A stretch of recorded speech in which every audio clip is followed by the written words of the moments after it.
आणि आता पाहूयात महत्त्वाच्या बातम्या।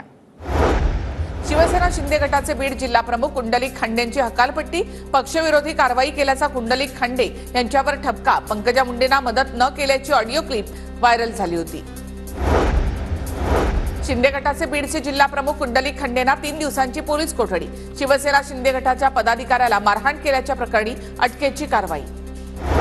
मातोरीमधील दगडफेक, कुंडलिक खांडेंच्या विरोधात ओबीसी समाज आक्रमक, बीडमधील शिरूर कासारमध्ये कडकडीत बंद, शिंदे गटाच्या कुंडलिक खांडेंची चौकशी व्हावी, आंदोलकांची मागणी। अजित पवार यांना 50 फोन केले, 50 पत्र पाठवली, पण त्यांनी भेटीसाठी वेळ दिला नाही, निधी वाटपावरून जितेंद्र आव्हाड यांचे आरोप।